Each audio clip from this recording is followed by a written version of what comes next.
Hello guys, welcome to Links Corner, tempat kita sharing ilmu. Pada Links Corner kali ini, kita akan sharing mengenai beberapa topik pada energi baru terbarukan atau renewable energy.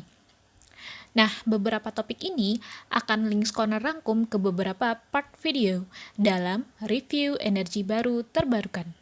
So, stay tuned! Review pertama mengenai potensi EBT, energi baru terbarukan di Indonesia. Sebenarnya Indonesia berpotensi dikembangkan energi apa aja ya? Nah, seperti kita ketahui bahwa Indonesia salah satu negara kepulauan terbesar yang berada di garis khatulistiwa. Artinya, Indonesia berada pada posisi di mana matahari akan bersinar sepanjang tahun dengan potensi energi 4,80 kWh per meter persegi per hari. Sehingga potensi energi matahari di Indonesia cukup tinggi dengan rata-rata bersinar 6-8 jam per hari. Sedangkan rata-rata lama penyinaran ideal yang dapat memproduksi listrik pada panel surya adalah 4 hingga 5 jam per hari. Secara keseluruhan, wilayah di Indonesia dari Sabang sampai Merauke mempunyai potensi untuk dikembangkan PLTS. Hanya saja, lama penyinaran matahari masing-masing daerah mewakili potensi energi yang dapat digunakan pada daerah tersebut. Untuk itu, beberapa daerah di Indonesia dengan elektrifikasi kurang dari 60% menjadi fokus pemerintah dalam pengembangan PLTS, apalagi daerah tersebut sulit terjangkau jaringan listrik. Seperti beberapa daerah di Kepulauan Maluku, Papua Barat, Nusa Tenggara, Sulawesi, dan Indonesia bagian barat. Tetapi tidak menutup kemungkinan akan dikembangkan di daerah Indonesia lainnya, seperti Bali, Jawa, Kalimantan, Sumatera. Potensi energi matahari pada suatu wilayah juga dipengaruhi oleh posisi kedudukan matahari dengan koordinat wilayah tersebut di permukaan bumi yang bisa jadi berubah setiap waktunya. Dan yang gak kalah penting yang harus diperhatikan adalah sudut datang matahari terhadap suatu wilayah. Dan yang terakhir, tentunya tergantung terhadap kondisi atmosfer. Dan karena Indonesia merupakan negara kepulauan dan luas wilayah laut lebih besar dibandingkan dengan luas wilayah daratan, oleh sebab itu keberadaan angin darat dan angin laut yang bertiup di daerah pesisir pantai selalu silih berganti sepanjang tahun. Daerah pesisir pantai menjadi daerah yang sangat potensial untuk pengembangan energi angin. Diketahui rata-rata kecepatan angin di Indonesia adalah 0,3 sampai 4,5 meter per second. Walaupun tidak cukup besar ya, tetapi mampu menghasilkan energi 200 sampai 1000 kWh per meter persegi. Potensi ini dapat dimanfaatkan untuk PLTB skala kecil, dan PLTB yang sudah dikembangkan di Indonesia adalah PLTB Sidrap di daerah Sulawesi dan PLTB Tolo, serta PLTB di daerah lainnya. Overall, tidak hanya daerah pesisir pantai yang menjadi primadona pengembangan PLTB. Daerah perbukitan terbuka juga menjadi potensi pengembangan PLTB di Indonesia. Selain itu, keuntungan negara kepulauan Indonesia adalah besarnya potensi energi laut yang bersumber dari pasang surut, ombak, arus, dan perbedaan suhu air laut. Energi pasang surut di wilayah Indonesia bisa diaplikasikan pada banyak pulau. Cukup banyak selat sempit yang membatasinya maupun teluk yang dimiliki masing-masing pulau. Hal ini memungkinkan untuk memanfaatkan energi pasang surut. Di Indonesia, beberapa daerah yang mempunyai potensi energi pasang surut adalah Bagan Siapi-Api yang pasang surutnya mencapai 7 meter, Teluk Palu yang struktur geologinya merupakan patahan, sehingga memungkinkan gejala pasang surut. Teluk Bima di Sumbawa, Kalimantan Barat, Papua, dan pantai selatan Pulau Jawa yang pasang surutnya bisa mencapai lebih dari 5 meter. Kekuatan gelombang bervariasi di setiap daerah. Daerah Samudra Indonesia sepanjang pantai selatan Jawa sampai Nusa Tenggara adalah lokasi yang memiliki potensi energi gelombang cukup besar, berkisar antara 10 sampai 20 kW per meter gelombang. Beberapa penelitian menyimpulkan bahwa energi gelombang di beberapa titik di Indonesia bisa mencapai 70 kW per meter di beberapa lokasi. Pantai barat Pulau Sumatera bagian selatan dan pantai selatan Pulau Jawa bagian barat juga berpotensi memiliki energi gelombang laut sekitar 40 kW per meter. Karakteristik energi gelombang sangat sesuai untuk memenuhi kebutuhan energi kota-kota pelabuhan dan pulau-pulau terpencil di Indonesia. Pada dasarnya, arus laut merupakan gerakan horizontal massa air laut, sehingga arus laut memiliki energi kinetik yang dapat digunakan sebagai tenaga penggerak rotor atau turbin pembangkit listrik. Secara keseluruhan, laut mempunyai sumber energi yang sangat besar, yaitu mencapai 2,8 kali 10⁻14 watt jam, atau setara dengan 280 triliun watt jam atau watt hour. Menurut Kementerian ESDM, untuk lautan di wilayah Indonesia dengan potensi termal sebesar 2,5 kali 10⁻23 Joule dan efisiensi konversi energi panas laut sebesar 3%, itu dapat dihasilkan daya listrik sekitar 240.000 MW. Potensi energi panas laut yang baik terletak pada daerah antara 6 sampai 9 derajat lintang selatan dan 104 sampai dengan 109 derajat bujur timur. Di daerah tersebut, pada jarak kurang dari 20 km dari pantai, didapatkan suhu rata-rata permukaan laut di atas 28 derajat Celcius, dan didapatkan perbedaan suhu permukaan dan kedalaman laut sebesar 22,8 derajat Celcius. Sedangkan perbedaan suhu rata-rata tahunan permukaan dan kedalaman lautan lebih tinggi dari 20 derajat Celcius. Sebagai negara maritim, Indonesia memiliki potensi besar dalam pengembangan energi hidro. Diperkirakan potensinya bisa mencapai 75.000 MW. Di daerah Papua, setidaknya ada 52 sungai yang diprediksi bisa menghasilkan listrik sebesar 22.000 MW. Sayangnya, hanya sekitar 5% dari potensi itu yang telah dimanfaatkan. Nah, energi tenaga air ini belakangan cukup berkembang dalam pengembangan pembangkit listrik mini atau mikrohidro. Mikro atau mini hidro merupakan pembangkit listrik skala kecil menggunakan energi air sebagai sumber dengan memanfaatkan beda ketinggian air dan jumlah debit air. Mikrohidro menghasilkan energi 1 kW sampai dengan 100 kW, sedangkan mini hidro 100 kW sampai dengan 1 MW. Satu hal lagi yang harus diperhatikan dalam menggunakan energi mikro atau mini hidro sebagai pembangkit adalah dengan kondisi air atau kondisi sungainya terbebas dari sampah dan zat kimia. Daerah lain yang bisa berpotensi untuk energi mikro atau mini hidro adalah daerah Kalimantan ataupun daerah-daerah lain yang memiliki aliran sungai yang kecil dengan aliran debit air 250 liter per second dan beda ketinggian airnya minimum 2,5 meter. Potensi EBT yang lain adalah bersumber dari panas yang tersimpan di dalam bumi akibat interaksi lempeng Pasifik, lempeng India-Australia, dan lempeng Eurasia. Sumber energi panas bumi ini dapat diketahui dari manifestasi geotermal permukaan seperti geyser, tanah hangat, atau lainnya. Setelah itu dapat ditelusuri lebih lanjut secara geologis, geofisik, dan geochemis untuk menentukan apakah manifestasi geotermal permukaan ini bisa dijadikan sebagai sumber pembangkit listrik tenaga panas bumi. Dan pada akhirnya, PLTP dapat dibangun pada suatu daerah setelah adanya studi mengenai reservoir model konsep geothermal yang diaplikasikan. Beberapa PLTP yang sudah ada di Indonesia adalah PLTP Kamojang, PLTP Darajat, PLTP Wayang Windu, dan lainnya.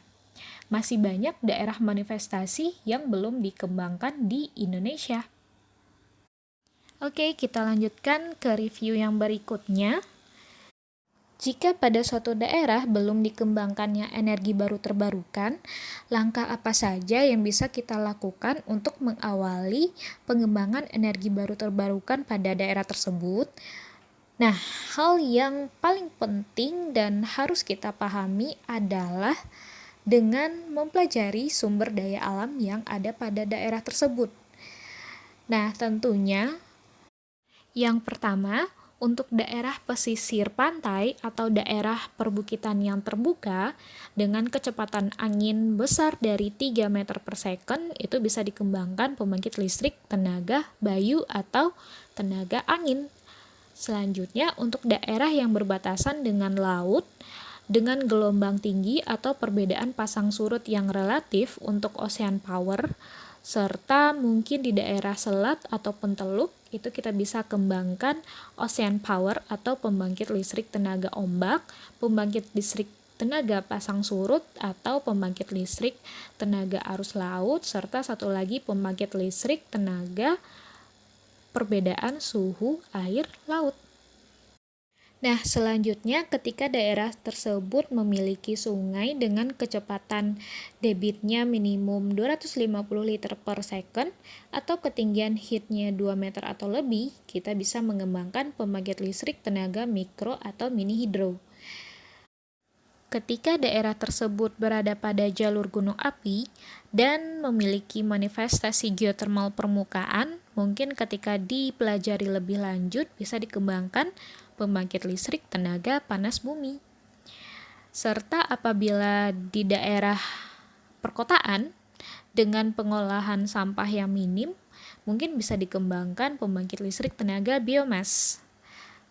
Serta alternatif yang terakhir, ketika daerah tersebut merupakan daerah terpencil, tidak terjangkau PLN, ataupun di mana saja dari Sabang sampai Merauke, kita bisa menggunakan pembangkit listrik tenaga surya atau tenaga matahari.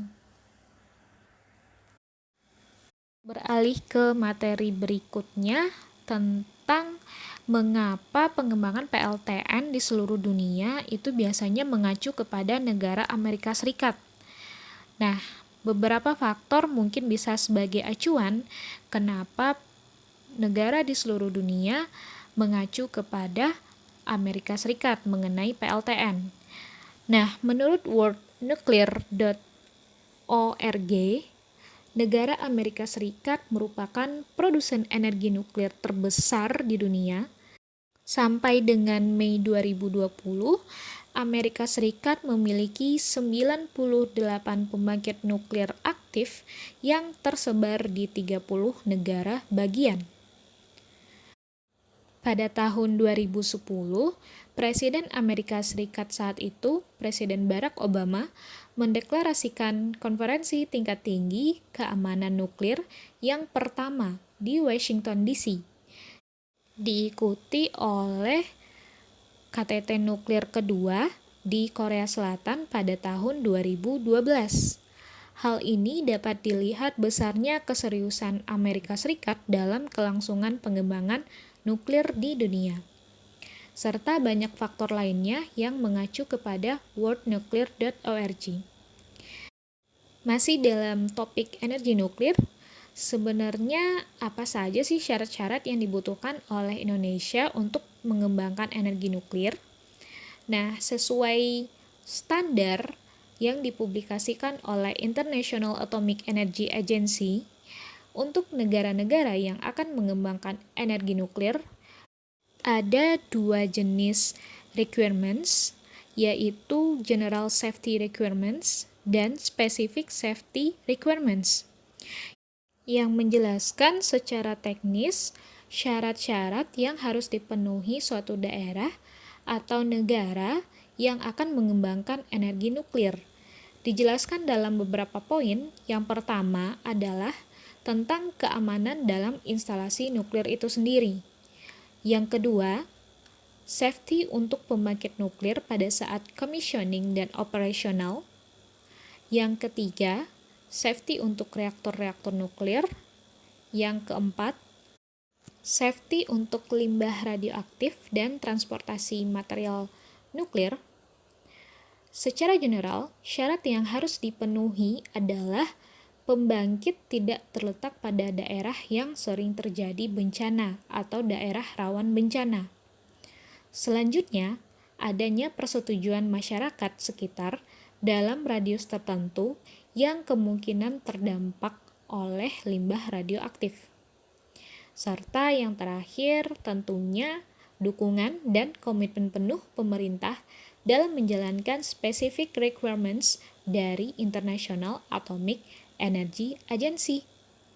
Indonesia sendiri, setelah terjadinya tragedi PLTN Fukushima pada tahun 2011 di Jepang, pengembangan PLTN tidak berjalan baik dan beralih kepada renewable energy yang dikategorikan lebih aman. Oke guys, kita beralih lagi ke topik renewable energy yang bersumber dari energi matahari.